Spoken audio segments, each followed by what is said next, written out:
On March 16, 1521, the Spaniards, led by Portuguese explorer Ferdinand Magellan, first set foot on the Philippine island, landing on the shore of Humonhon in eastern Samar. This marked the beginning of Spain's contact with the archipelago. Although uninhabited, the island provided a much-needed rest stop for Magellan and his crew after a long voyage across the Pacific Ocean. The arrival was peaceful at first, as the Spaniards were welcomed by the local islanders in the following days, paving the way for initial exchange of goods, culture, and religion. Hi, my name is Junette Dingal. Encomienda system during the Spanish colonization in the Philippines. The Philippines was being colonized by Spain for about 300 years ago. It is all started when Ferdinand Magellan came to the Philippines in 1521. To explore and command of Spanish mission, they traveled the globe, and when Magellan arrived at Mactan, he was died during the battle by the troops of Dato Lapu-Lapu.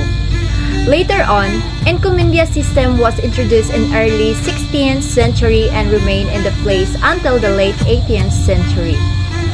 Under the encomienda system, Spanish colonizers known as encomenderos were granted land and control over the native population, the first formal grant of encomienda in the Philippines, who introduced by Adelanto Miguel Lopez de Legazpi in 1570 in compliance with the decree issued by King Philip II in 1558, who distributed land in Cebu City to loyal Spanish subjects. So native residing on the encomienda were considered subject to Spanish power, with the encomendero acting as a responsible, collecting tribute, operating encomienda, or providing protection and promoting Christianization.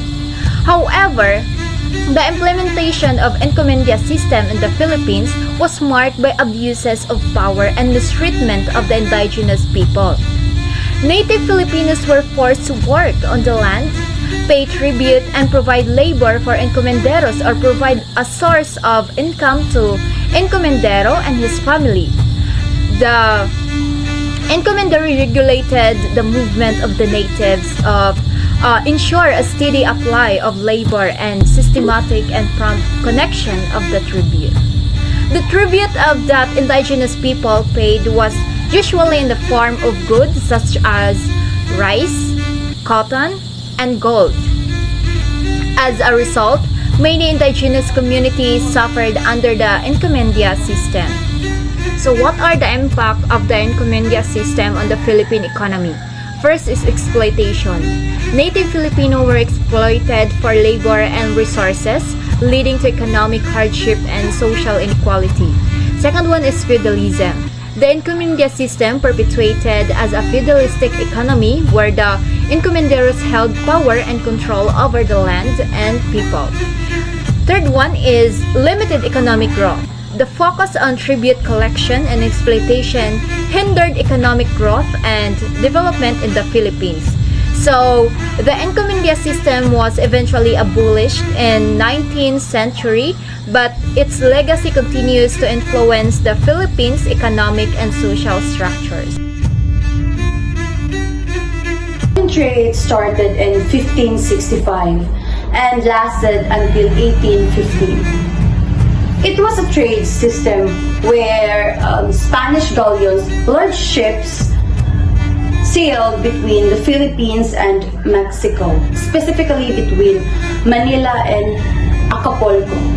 The ships would carry goods like spices and other products from Asia to Mexico. And in return, they would bring silver and other goods back to the Philippines, which is our country. During this time, the Philippines became an important center for global trade. Manila was a hub for trading not only between Asia and the Americas, but also within Europe. The galleon trade allowed Filipino merchants and Spanish colonizers interact with many different cultures, and goods like silk, porcelain, and spices were exchanged for silver from the Americans. As for the impact on the Philippine economy, it helped boost economic growth. The Philippines became a key player in the global trade network, and new goods and crops were introduced, such as sugar, tobacco, and hemp. However, the wealth generated from the trade didn't benefit everyone equally. It mostly went to the Spanish and elite families, while the local population faced exploitation under the Spanish colonial system. Despite that, it did shape the economy and culture of the Philippines, leading to a mix of costumes, languages, and traditions that we still see today. The position of Governor General in the Philippines, a legacy of Spanish colonial rule, existed from 1565 to 1898. This documentary explored the era of Spanish Governor General, focusing on their significant impact on the destiny of the Philippine archipelago. Hello, I am Angeline Estes, one of the best historians in the Philippines, and today we're going to talk about history of Boris, specifically our topic today, which is Governor General in the Philippines. So let's start by answering what is Governor General. The Governor General appointed by the Spanish monarchy served as the highest authority in the Philippines. They held the power to govern, command the military, and shape the lives of millions. Their residence initially in Fort San Pedro and later in Malacanang Palace became the center of Spanish power, symbolizing the extent of their authority. The Governor General implemented the encomienda system, a controversial system that granted Spanish coloners control over indigenous Filipinos and their lands. This system exploited Filipino labor, forcing them to work on the farms, mines, and other industries and to pay tribute to their Spanish masters. The legacy of the Governor-General period is a complex and multi-phased one. The Governor-General shaped the economic landscape, social structure, and cultural identity. Their impact, while often debated, continued to influence the country.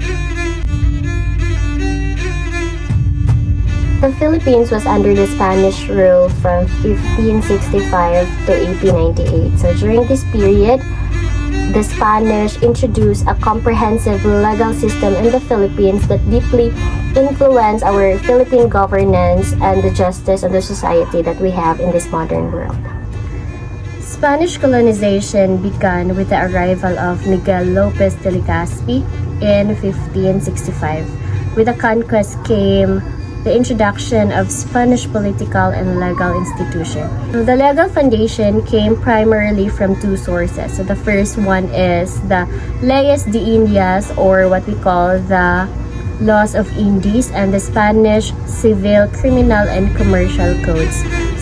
Spanish authorities established a legal and judicial institution also in the Philippines. So first is we have the Gobernador General. So Gobernador General are the highest executive and judicial authority in the colony. Next is we have the Audiencia-Real or Royal Audiencia.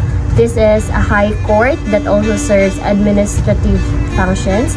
Next is we have the Alcaldes Mayores and Gobernadorcillos. These are the local officials responsible for justice and administration in provinces and towns. And last is we have the Cora Parocos, or the parish priest, often acted as informal local judges and mediators. The rule officially ended in 1898 with the Treaty of Paris after Spain ceded the Philippines into the United States. Yet Spanish laws did not vanish overnight. American administrators retained the legal codes while they crafted new ones. The civil codes of Spain, for example, remained in the force until 1950s, when it was replaced by the Philippine Civil Code under the President Manuel Rojas. Spanish colonization profoundly shaped the Philippines for over 300 years. It introduced Christianity, centralized government, Western education, and European legal systems. However, it also brought about forced labor, land disposition, and erosion of indigenous cultures.